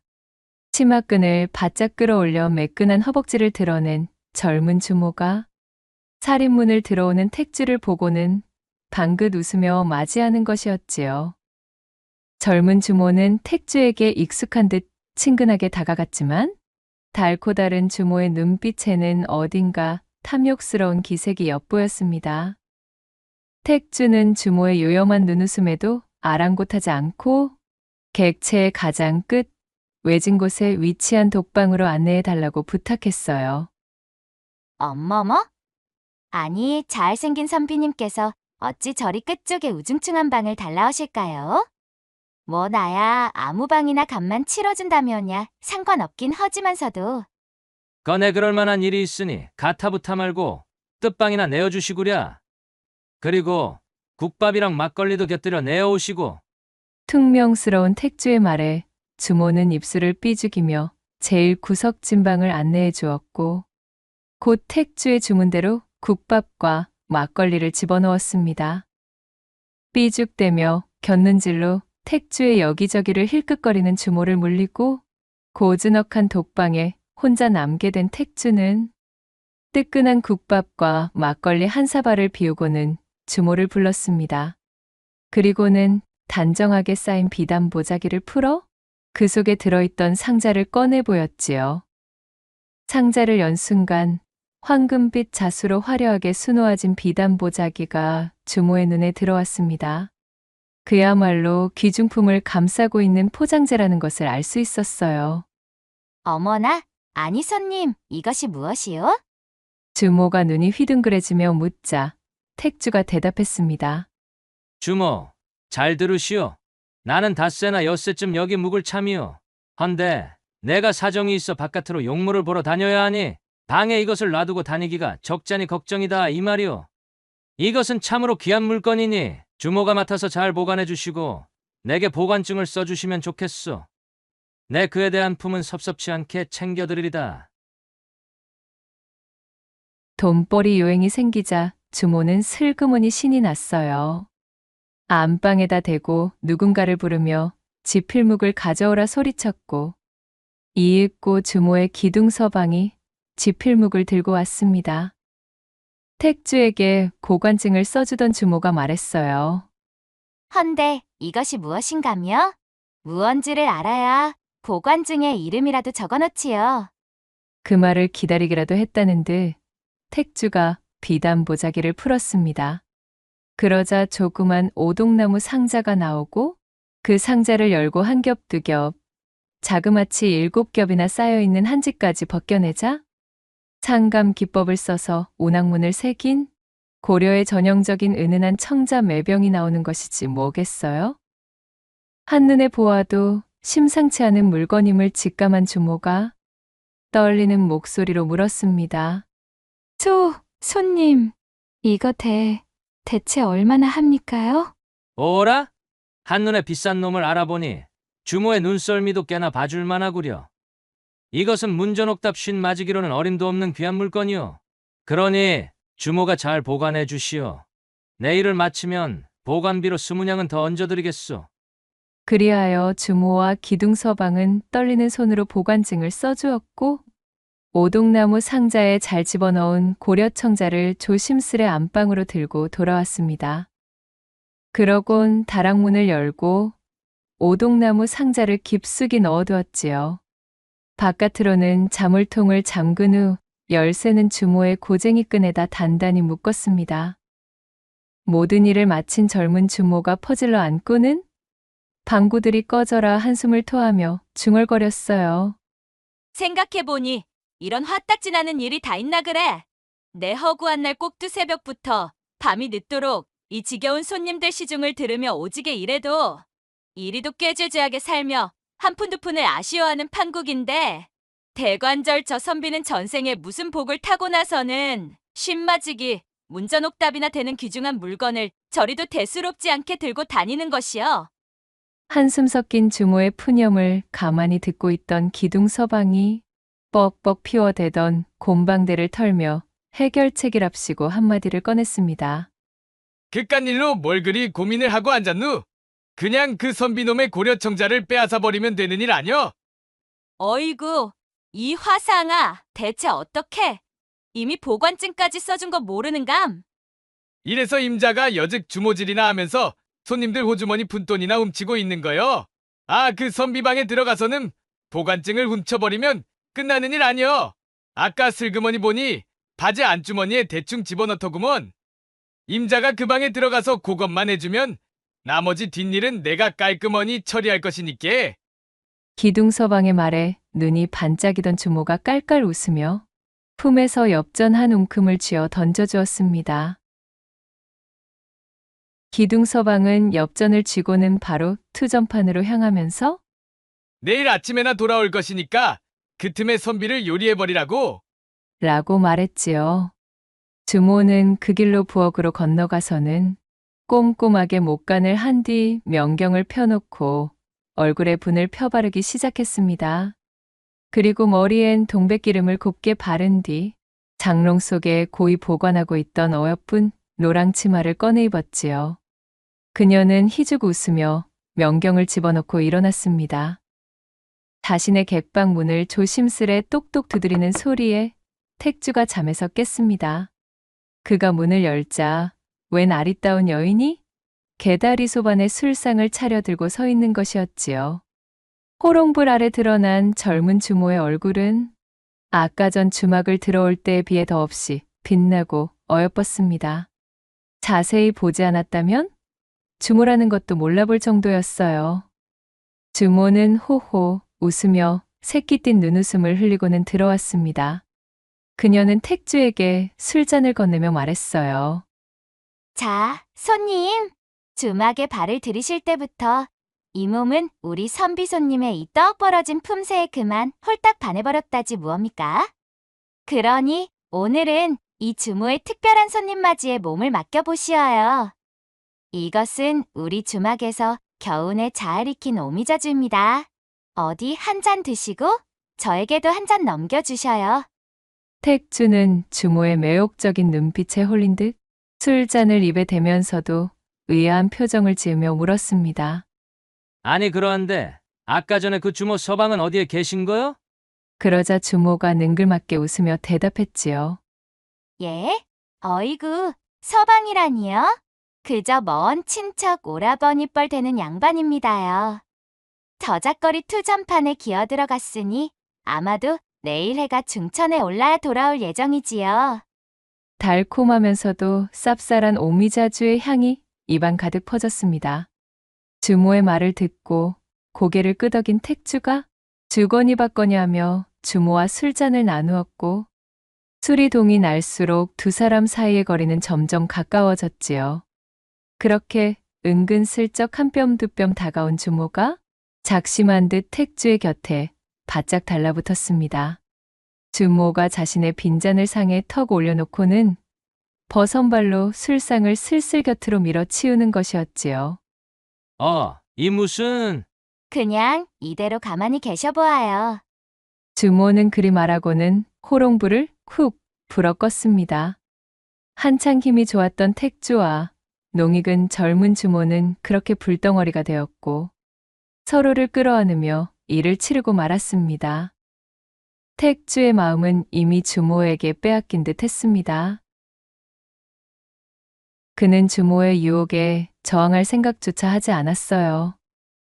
택주의 밑에 깔린 주모는 자신이 가지고 있던 모든 기회를 쏟아부으며 교성을 토하면서도 한쪽 손만큼은 바쁘게 택주의 바지 속 안주머니를 더듬으며 고관증을 찾으려 했었지요. 그렇게 방구들이 무너져라 거나하게 운우를 나눈 뒤 젊은 주모는 옷매무새를 고치며 방을 나왔습니다. 주모는 재빨리 부엌으로 기어들어가 아련하게 남아있는 불씨를 뒤적거린 뒤 살려내 택주의 주머니에서 훔쳐낸 고려청자 보관증을 불살라버렸지요. 옳거니? 되었구나. 주모는 회심의 미소를 지으며 안방으로 돌아갔고 그렇게 주막에서의 요상한 하루가 지나갔습니다. 그 이튿날부터 주모의 기둥서방은 부지런히 부잣집을 돌아다녔습니다. 바로 작물의 고려청자를 사겠다는 물줄을 물색하기 위해서였지요. 한참을 돌아다닌 지 3일째 되는 날, 근방의 만석군 부자 백참봉이 그 고려청자를 사겠다는 입지를 넣었습니다. 드디어 떼돈을 벌게 되었다며 젊은 주모와 기둥서방은 쾌재를 불렀어요. 주모가 고려청자를 꺼내기 위해 열쇠를 따고 다락문을 열어보았습니다. 헌데 세상에나 대관절 이게 어찌 된 일인가요? 안에 고이 들어있어야 할 고려청자 보따리가 온데간데 없이 사라진 것이었습니다. 주모와 기둥서방이 서로의 얼굴을 바라보며 어찌 된 영문인지 몰라 멍청한 표정을 짓고 있을 때 택주는 주막과 떨어진 강어기에 서서 무언가를 찾으며 허둥거리고 있었습니다. 사실 내막은 이랬습니다. 젊은 주모가 택주의 객방으로 찾아와 요염한 미소를 날리던 그때 사실은 택주 역시 속으로 회심의 미소를 짓고 있었습니다. 그 역시 단판을 준비하고 주모를 쓰러뜨릴 궁리 중이었는데 주모 쪽에서 먼저 그리 제 발로 들어오니 웬 떡이냐 싶었던 것이지요. 사정없이 주모를 담금질하며 다른 한 손으로는 몰래 주모 고쟁이에 꿰찬 다락 열쇠를 슬그머니 빼돌린 후 미리 준비해둔 찰흙 덩어리에 찍어 본을 떠든 것이었습니다. 어려서부터 도벽에 눈을 떠 여기저기 손을 대며 슬쩍하던 버릇이 빛을 발하는 순간이었지요. 이튿날 택주는 미리 떠둔 열쇠본을 들고서는 저작거리 대장간으로 달려가 꼭 맞는 열쇠를 복제해왔습니다. 그리고 주모가 장을 보러 잠시 방을 비운 사이 안방에 들이닥쳐 열쇠를 이용해 다락문을 열었지요. 이 고려청자가 싸구려 가짜인 것도 모르고 다락에서 없어진 걸 알면 거품을 물고 자빠지겠지? 그럼 나는 보관증을 들이밀며 당장 이 주막을 내게 넘겨서라도 배상하라고 하면 끝이지. 총골에 처박혀서 형편없는 기둥서방 하나 두고 주모질이나 하는 여편네를 농락하는 것은 일도 아니라 이것이야. 정말이지 나는 어찌 이리 머리가 영특한 것일꼬. 그랬습니다. 택주는 이 같은 사기극을 벌여 가짜 고려청자를 몰래 없애버린 뒤 그것을 제대로 보관하지 못했다는 책임을 물어 젊은 주모의 주막을 송두리째 자신의 것으로 먹어버릴 심산이었지요. 택주는 가짜 고려청자 보따리를 꺼내 그 길로 멀찍이 떨어져 있는 강으로 수장시켜버렸습니다. 제 뜻대로 모든 것이 진행되자 기쁜 마음도 잠시 이게 어찌 된 일인가요? 자신의 바지 속 주머니에 꼬깃꼬깃 접어서 넣어두었던 고관증이 잡히질 않는 것이었지요. 택주는 자신의 객방으로 가 모든 곳을 샅샅이 뒤졌으나 보관증은 그 어디에도 찾을 수가 없었고, 그렇게 꼬리를 드러내고 여기저기 뒤적거리는 사이 그만 젊은 주모의 기둥서방에게 꼬리가 밟혀 모든 것이 탄로나고 말았습니다. 주모와 기둥서방이 짜고서 자신의 보관증을 없애버린 것을 몰랐던 택주는 꼼짝없이 사기꾼 대접을 받을 수밖에 없었지요. 덕분에 치도곤이란 치도곤은 모두 당한 뒤 방영감에게까지 연통을 보내었고, 택주를 관하에 고발하지 않는 조건으로 또다시 적지 않은 돈을 주고 입막음을 하여 데리고 들어왔지요. 이렇듯 방영감이 양자로 들여놓은 이 개망난이 택주에게 하도 시달렸기 때문일까요? 결국 그는 자리에 눕고 말았습니다. 사리분별이 어두워지고 사람의 얼굴도 제대로 알아보지 못했지요. 그러자 집구석에서 기회만 엿보고 있던 택주의 눈은 도리어 반짝반짝 빛나기 시작했습니다. 이제 곧 방영감의 다락 속 괴짝 깊숙이 들어있는 그 많은 땅 문서가 제 소나기에 들어와 빛나는 앞길이 열릴 날이 머지않았다 여겼기 때문이었어요. 택주는 그간 개차반과도 같던 자신을 돌봐준 것에 대한 고마움 따위는 모른 채 양아버지인 방영감을 막대하기 시작했습니다. 병상 중에 방영감이 사랑방에서 거동이 불편할 때 택주는 그에게 끼니조차도 제대로 주지 않았지요. 그러던 어느 날 오래간만에 기력을 되찾은 방영감이 돌연 가출을 감행했습니다. 입춘이 지나 봄 기운이 물씬하다고는 하나 바깥은 여전히 얼음이 꽁꽁 얼어있는 차디찬 날씨였음에도 택주는 사라진 자신의 아비를 일절 찾지 않았어요. 집안 하인들 모두는 그런 택주를 뒤에서 손가락질하며 험담을 해댔습니다. 얼마 후 택주의 귀에 방영감이 추남스님이 계신 암자에 머물고 있다는 소문이 들어왔습니다. 놓친네. 거기까지 가서는 뭐하고 앉았다는 거야? 그 소식을 듣고도 택주는 못 들은 척 발걸음을 떼지 않았습니다. 그렇게 얼마 지나지 않아 방영감은 양자로 들여 극진이도 보살피던 아들에게 자신의 임종조차 보이지 못한 채 암자에서 조용히 숨을 거두었습니다. 방영감은 초라하게 황천이 있는 곳으로 떠나게 되었어요. 그 곁은 추남스님만이 굳건히 지키고 있었습니다. 추남스님의 얼굴에는 알 수 없는 그림자가 가득히 내려와 있었고 자신의 오랜 벗이 이승을 하직하는 모습을 말없이 지켜보았지요. 그 뒤로 이상한 일이 일어났습니다. 그 개망난이로 불리던 택주가 드디어 자신의 과오를 뉘우친 것일까요? 상복을 푹 눌렀어 얼굴이 드러나지 않을 정도로 침울해 있는 모습의 택주가 자그마치 9일장으로 거창히 장례를 치르며 곡소리를 내는 것이었습니다. 조선 팔도에서 그 이름이 유명한 직관을 불러다가 방영감의 맷자리를 잡고는 봉분을 높이 올렸지요. 그 앞에는 성물과 비석을 바리바리 올리더니 묘지 옆에 초라한 초막을 짓고 그 안에 들어가 지내기 시작했지요. 방영감의 묘에는 조상식과 석상식은 물론 점심까지 챙기며 올렸습니다. 방영감의 묘지 옆 초막을 본 고을 사람들은 뒤늦게 천하에 효자가 났다며 택주를 칭찬하기 바빴습니다. 그렇게 택주의 뒤늦은 효심에 대한 소문이 무성하게 퍼져 있을 때 동네 주막에 추남스님이 들어와 곡차를 주문하고 마시기 시작했지요. 한 호리병, 두 호리병, 세 호리병, 한숨을 가득 쉬며 곡차를 비우고는 하늘을 바라보던 추남스님이 몸을 일으켰습니다. 이복의 방영감, 나의 소중한 진우여. 내 벌은 나중에 한꺼번에 부처님께 받기로 하겠네. 방영감, 자네의 길이 외롭지 않게 해줌세. 추남스님은 주막 아궁이로 가서는 품 안에 있던 쑥뭉치에 불씨를 옮겼습니다. 그러고는 방영감의 묘지로 가 그간 자신이 택주인 척 지키고 있던 초막에 불을 붙였지요.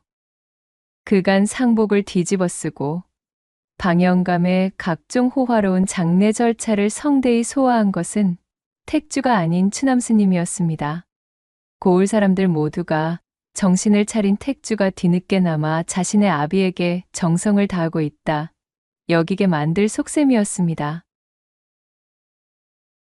이렇게 고을 사람들을 현혹시키려 했던 것은 나중에 자신이 방영감을 위해 마지막으로 실행할 계획에 있어서 꼭 필요한 작업이었던 것이었어요.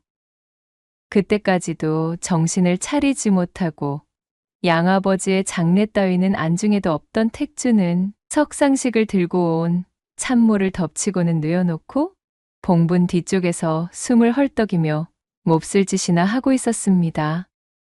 초막에 붙은 불을 발견하고는 바지춤을 끌어올리며 뛰어나왔습니다. 아니 대체 이게 무슨 일이야? 한창 재미를 보려는 찰나였거늘 이 노친네가 죽고 나서도 이리 나의 발목을 붙잡는가 그래? 마지막 순간까지도 정신을 차리지 못하고 양아버지이자 자신의 소중한 친우의 무덤 앞에서 헛짓거리를 하고 있던 택주를 본 추남스님은 남아있던 인내심과 머뭇거림마저 씻은 듯이 사라지는 것이었습니다. 어리둥절해 있던 택주의 뒤통수를 향해 추남스님이 지니고 있던 두터운 박달나무 지팡이가 번개처럼 내리꽂혔습니다. 털썩 묵직한 지팡이로 불의의 일격을 당한 택주는 단말말을 지를 틈도 없이 그대로 방영감의 무덤 위로 쓰러지고 말았지요. 추남스님은 엎어져 있는 택주의 한쪽 손에 큼지막한 돌덩어리를 쥐어주고는 무덤 뒤쪽에서 혼절하여 쓰러져 있는 참모의 옥매무새를 반듯하게 고쳐주었습니다. 나무 아미타불 관세음보살, 내 놈은 마지막까지도 내 양아버지에 대한 존중 같은 것은 없는 놈이로구나. 장례를 끝낸 초막을 태우는 동안 내 놈이 조금이라도 반성하는 기미가 보였다면 이렇게까지 되지는 않았을 것을.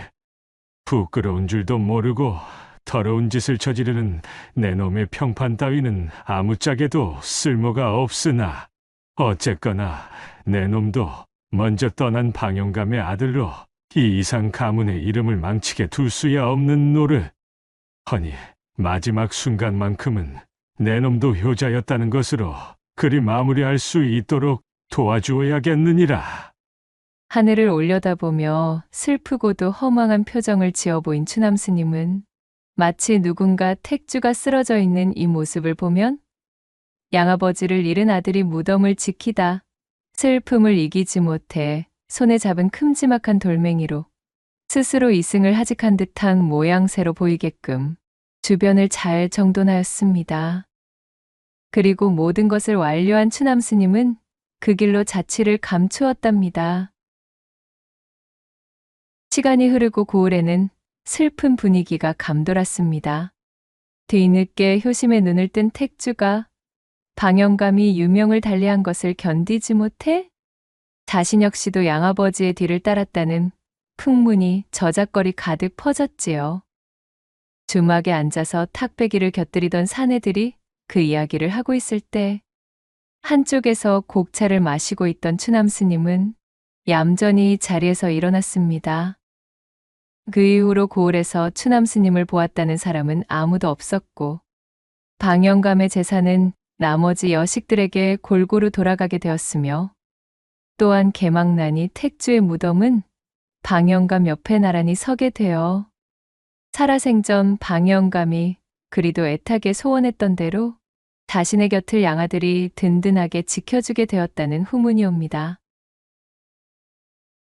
마지막 세 번째 이야기 시작합니다. 옛날 옛적에 산세 깊은 곳 고을에서 약초꾼의 몸담은 향분이라는 처자가 살고 있었습니다. 어려운 시절 난을 당해 조실부모한 형부는 아버지 생전에 배워둔 약초 구별법을 이용하여 홀로 근근히 입에 풀칠을 하고 있었지요. 이 향군에게는 아주 커다란 고민이 하나 있었는데 그 고민인즉슨 어려운 형편 때문에 시집을 가지 못한 자신에 대한 서러움이었습니다. 이미 혼기를 한참이나 넘겨 고을 안에서 제 또래의 처자들 중 혼사를 치르지 못한 것은 달랑 향분 자신뿐이었습니다. 올해는 가려나 내년엔 가려나 하며 지나친 세월이 벌써 몇 년이던가요. 또다시 한 해가 속절없이 흘러버린 탓에 그놈의 나이라는 것을 더 먹고 말았으니 이제 올해 26의 노처녀가 되고 말았지요. 이 찢어 죽일 가난이 문제요. 연속된 흉년 탓에 혼수 마련할 돈은커녕 끼니 걱정부터 해야 했으니 좀 채 나아지지 않는 살림을 원통해 하면서도 향부는 열심히 산을 타며 약초를 캤습니다. 가끔씩 중매할멈이 찾아와 이런저런 중매 건수를 내보이며 제안했지만 향부는 혼수 흉내낼 돈도 마땅히 없어 그저 한숨만 토하다가 소득 없이 중매할멈을 돌려보낸 적이 한두 번이 아니었습니다. 사정은 알겠네만 그런 식으로 허송세월 보내다간 자네 혼인은 다음 생에서나 치룰게야. 향분이 나이도 생각해야지. 송각시라도 될 참인가? 안타까운 마음에 던진 중매할멈의 말이었지만 비수가 되어 가슴에 파고드는 것은 어쩔 수 없었지요. 부모도 일찍 여의고 어디 변변한 재산도 없이 나이만 먹은 여자를 누가 그리 쉽게 데려나가겠답니까? 제 마음도 미어지네요.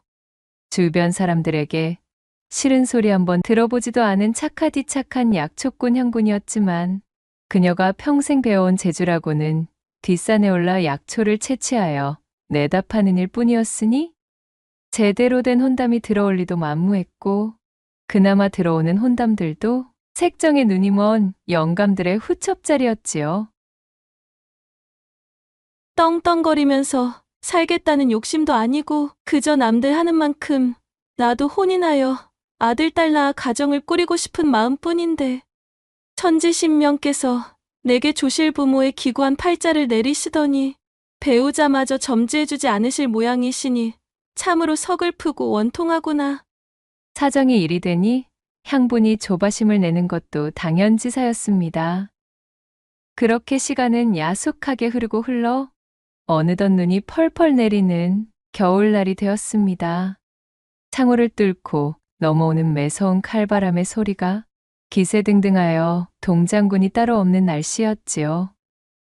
새벽닭이 울기도 전에 자리에서 일어난 향부는 광주리에 호미를 챙겨들고서는 산으로 올라가 겨우살이 약초를 캐올 채비를 하였습니다. 부지런히 준비를 하던 향분을 발견한 동네 한 아기, 그녀를 걱정하며 한마디를 던졌지요. 아이고, 향분아.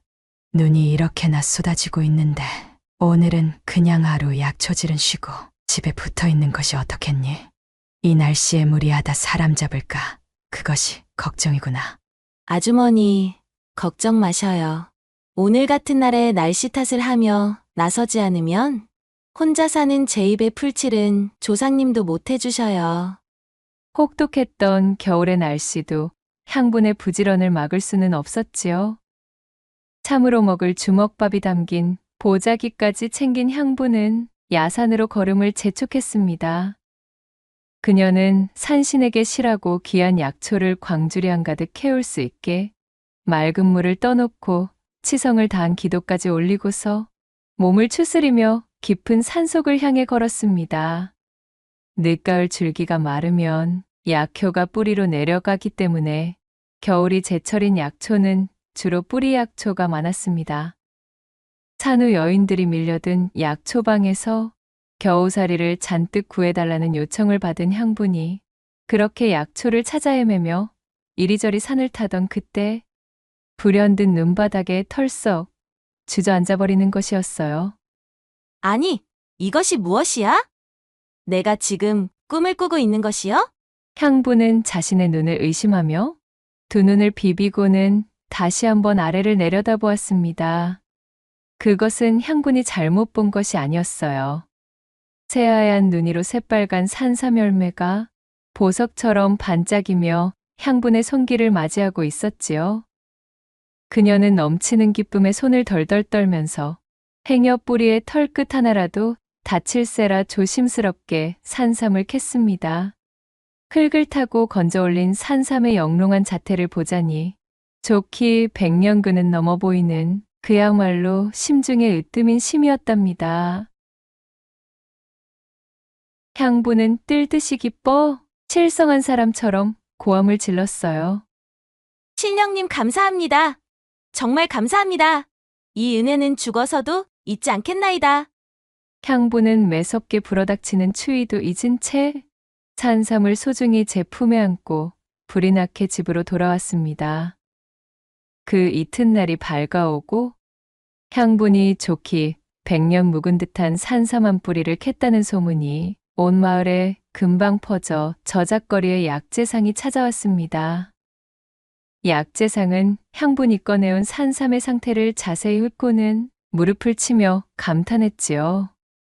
이봐, 향분이 그간의 고생은 다 끝났구만 그래. 이런 물건은 평생에 한번 만져볼까 말까 한 으뜸의 산삼이네. 내 약재상을 해온 세월이 적지는 않다만 이런 실한 놈은 내 평생에도 처음일세 그려. 마음껏 기뻐해도 좋겠어. 이것은 거진 부르는 것이 값인 물건이라 이 말씀이지. 약재상의 말에 향분의 얼굴에 웃음꽃이 만개했습니다. 향분이 산삼을 소중하게 보자기에 말아 갈무리하자 약재상이 그녀에게 말했습니다. 향분이 이럴 것이 아니라 지금 당장 산삼을 들고 주막으로 가자고. 네, 갑자기 주막은 어인 연유로요? 어이구, 이거사. 이런 진귀한 물건은 말이야. 비싼 값을 쳐주는 자에게 넘겨야지. 천석군 부자 박찬봉이 지금 주막에서 이 산삼만을 기다리고 있다네. 향분이가 100년 넘게 묵은 듯한 산삼을 캐왔다는 소리에 박찬봉이 아주 부르는 값은 모두 치겠다면서 눈에 불을 켜고 있다는 소리도 못 들었는가? 그치가 지병으로 골골댄 세월이 많다 보니 몸에 좋다는 것에는 돈을 아끼지 않는다고 하는구만. 아니, 그것이 정말입니까? 그렇다면 이럴 것이 아니지요. 당장 나서야겠어요, 어르신. 어서 안내해 주셔요. 향부는 그 길로 약재상을 따라 저작거리 주막으로 향했습니다. 일이 잘 풀리면 드디어 자신도 지긋지긋한 노처녀의 신세를 벗어날지도 모른다는 꿈에 젖자 향부는 절로 콧노래가 흘러나오는 것이었습니다. 두 사람이 주막 안에 당도하자 박찬봉과 그의 수아들이 상다리 부러지게 술상을 차려놓고는 향분을 기다리고 있었습니다. 성실하고 궁핍하게만 살아오던 향부는 먹고 사는 일에만 신경 쓰느라 좀처럼 주막 안의 풍경을 눈에 담을 일이 없었는데 이 기회에 안을 둘러보니 가관도 이런 가관이 없었답니다. 주막을 제 집처럼 여기는 시끌벅적한 노름꾼들하며 시시껄렁 소란스럽게 떠드는 왈패들하며 별천지가 따로 없었지요. 살풍경한 주막 안의 분위기에 잔뜩 기가 눌린 향분이 가져온 산삼을 박찬봉 앞에 조심스럽게 펼쳐 보이자 산삼을 본 박찬봉의 눈이 휘둥그레해졌습니다. 시끄럽던 주변 패거리들도 모두 향분의 산삼을 구경하려고 몰려들었습니다. 100년의 세월을 버텨낸 동자 산삼이 그 모습을 드러내니 주막 안이 삽시간의 금빛으로 물드는 것만 같이 환해졌답니다. 모두가 탄성을 지르며 귀한 산삼의 자태에 넋이 나가 있을 때였습니다. 향분과 박찬봉의 자리 뒤쪽에서 누군가 번개처럼 튀어나오더니 이내 향분의 산삼을 낚아채고는 그 길로 와그작 씹어먹는 것이 아니겠어요? 아니, 지금 이게 뭐 하는 짓이야? 눈앞에서 믿을 수 없는 일이 벌어지자 잔뜩 흥이 올라있던 박찬봉의 눈에서 불꽃이 튀었답니다. 주막은 그야말로 아수라장이 되어버렸습니다. 말릴 틈도 없이 벌어진 희대의 난장판이었지요. 머리끝까지 화가 치민 박찬봉이 제수아들을 시켜 이 산삼도둑의 멱살을 잡아 패대기를 치고는 그 낯짝이나 보려고 머리를 잡아 올렸습니다. 산삼도둑의 정체는 바로 오랜 폐병으로 기침을 달고 살던 유명한 노름쟁이 만복이었지요. 만복은 몸도 성치 않아 제대로 노름판에 끼지도 못하면서 노름판의 뒷전에서 심부름이나 받아가며 골이나 뜯는 것이 일상이었던 하류 논팽이였습니다. 집도 절도 없이 주막을 전전하며 젊음을 탕진 중인 암울한 청년이었지요. 박찬봉의 수아들에게 호되게 맷찜질을 당한 만복은 그야말로 코피가 터지고 입술이 벽나발처럼 부어오른 채로 주막 바닥에서 먼지를 뒤집어 쓴 채 구겨져 있었습니다. 박찬봉은 화가 가라앉지 않은 얼굴로 소리쳤답니다. 내 이놈을 포박해서 당장 우리 집으로 끌고 가렸다. 이 천하의 도둑놈 배를 갈라 산삼을 끄집어 내어서라도 그 산삼은 내가 취해야겠구만. 박찬봉의 외침에 산삼도둑 만복은 사색이 되고 말았습니다. 노름판을 전전하며 겨우 얻어마신 약주가 채 깨기도 전에 자기도 모르게 저지른 일이었지만 그렇다고 저 박찬봉이 사정을 봐줄 위인은 아니었으니까요. 살기서린 눈으로 보건대 자신의 말대로 능히 할 수 있는 자였습니다.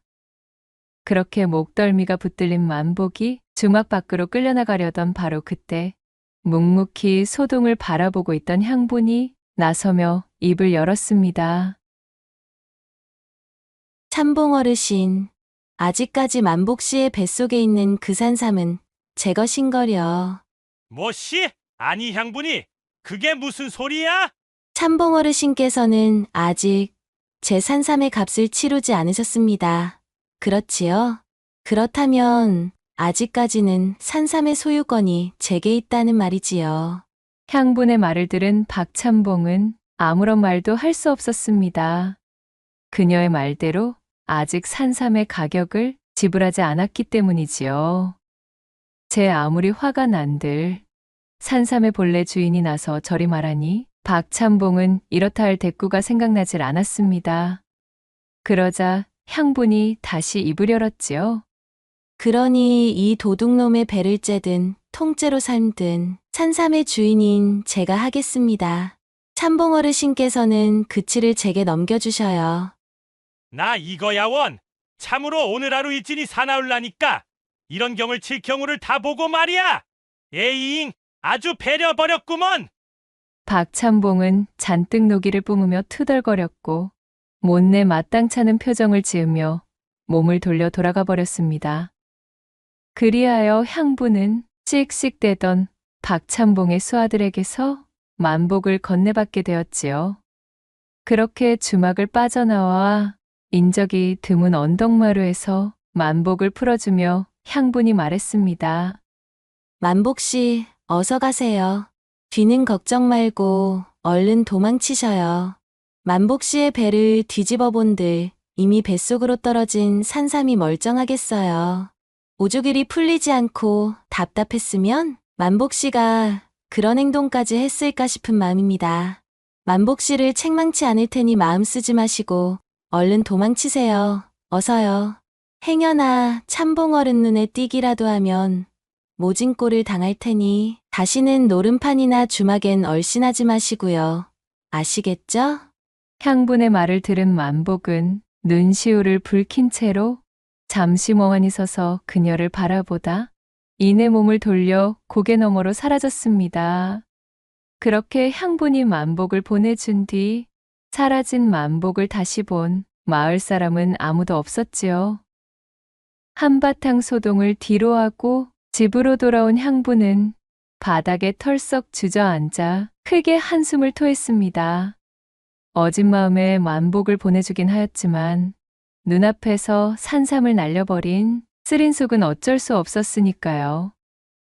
어휴, 그걸 팔아 혼인 미천으로 삼으려 했는데 팔자에도 없는 복을 삼키려고 하니 이리도 사달이 나고 마는구나. 어쩐 일로 그런 복이 굴러들어오나 하였네.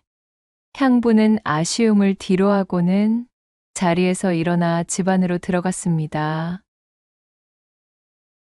또다시 3년이라는 세월이 흘렀습니다. 얼음이 녹고 꽃이 고개를 드는 어느 봄날이었지요. 향분이 예나 다름없이 약초를 찾아 헤매다 산을 내려와 집마당으로 들어섰습니다. 쑤셔오는 무릎에 몸을 가누며 약초들을 정리하려는데 자신의 집 마당 앞에서 갓을 쓰고 비단 두루마기를 입은 젊은이가 냅다 자신을 향해 넙죽 절을 하는 게 아니겠어요. 깜짝 놀란 향분이 다급하게 약초를 내려놓으며 고개를 조아렸습니다. 아니 귀한 양반분께서 어찌 저 같은 아래 것에게 이러십니까요? 향분 씨, 저를 모르시겠습니까? 저 만복입니다. 예, 누구요? 만복씨, 설마 그 만복씨? 그 말을 들은 향분이 고개를 들어 찬찬히 그의 얼굴을 살폈습니다. 갓을 쓴 얼굴을 들여다보니 정말로 3년 전 자신이 도망치도록 보내준 그 만복이 맞았던 것이지요. 하지만 예전과는 너무도 달라진 모습이었습니다. 피골이 상접하던 꾀죄죄한 모습은 온데간데 없었고 얼굴에는 기름진 살이 올라와 광채가 나고 있었으며 그 어깨는 떡 벌어져 아주 다른 사람이 되어 있었습니다. 이게 어찌 되신 일인가요? 만복씨 용모가 마치 다른 사람이 되어 있네요. 모든 것이 다 향분 씨 덕택입니다. 안으로 들어 제 이야기를 들어보시지요. 만복은 향분을 부축하며 그녀의 집 툇마루에 앉아 그간의 이야기를 시작했습니다. 3년 전 만복이 주막에서 향분이 산 삶을 훔쳐먹고 그 길로 오래 앓던 폐병이 완치되는 기적을 맛본 것이었지요. 골골 떼던 육체에서 전에 없던 힘이 솟아나기 시작한 만복은 마음을 다잡고 나루터에 진을 치고 자리를 잡아 장사판에 뛰어들었고 그간 부단히 노력하여 거상이 되어 있었던 것이지요. 그간 벌어들인 돈으로 양반의 지위까지 사게 된 만복은 산삼을 훔쳐먹었음에도 자신을 용서하고 놓아준 향분의 은혜를 잊지 않고 이렇게 돌아왔던 것이었습니다. 그날 향분 씨가 은혜를 베풀어서 저를 놓아주지 않았다면 저는 박찬봉 어른의 손에 맞아 죽었든지 길에서 객사를 하였든지 지금의 제가 될 수는 없었을 것입니다. 정말 감사드립니다, 향분 씨. 만복은 다시 한번 고개를 조아리며 향분에게 감사 인사를 전했습니다. 그렇게 기쁜 재회를 두고 서로 이야기꽃을 피워대고 보니 만복은 그간 장사에만 몰두하느라 아직 혼례도 치르지 않았던 총각이었지요. 저기 향분 씨, 제가 이렇게 향분 씨를 찾은 연유는 비단 그날에 대한 감사 인사를 전하려는 것만은 아니었습니다. 향분 씨의 산삼 덕에 기세등등해진 것은 저희 팔자뿐만이 아니었다고나 할까요? 이제 그 덕을 산삼의 원래 주인에게 베풀고 싶은 마음인데 향분 씨는 어떠하신지요? 그것이 무슨 말씀이셔요? 잘 이해가 되지 않습니다. 만복씨. 저는 향분 씨와 혼례를 올려 산삼으로 얻은 기운을 돌려드리고 싶습니다. 그 말을 하고는 쑥스러운 듯 고개를 떨구며 자신의 발끝 아래를 내려다보던 만복이 흡사 거대한 석상처럼 꼿꼿하게 솟아있는 음영을 보이며 쩔쩔매고 있었습니다. 아마도 이것이 만복이 말한 산삼의 다른 효능? 달리 말하면 기적 같아 보였지요. 그런 만복을 흘끔 바라보는 향분의 얼굴도 어느새 홍당무가 되어버렸답니다. 부끄러워하는 향분의 손을 잡고 방 안으로 들어간 만복은 영험한 산삼의 힘으로 오장육 부소까지 외성병력을 선사해버리는 것이었습니다. 그렇게 꽃 피고 새우는 화창한 봄날, 귀중한 만남이 성사되었고 얼마 지나지 않아 만복과 향분은 서둘러 혼례를 올리게 되었지요. 착한 심성을 잃지 않고 은덕을 베풀어 끝내 복을 거머쥔 향분은 대궐 같은 기와집에 하인을 두며 살 수 있게 된 것이었습니다. 이후로도 만복과 향분은 넘쳐나는 산삼력을 10분 발휘하며 꽃피는 사랑을 아름답게 나누고 그렇게 산삼보다도 더욱 좋다는 시간들을 원없이 보내면서 행복하게 지냈다는 후문이 옵니다. 낭독해드린 이야기가 마음에 드셨다면 구독과 좋아요, 댓글로 야담상회를 응원해 주셔요.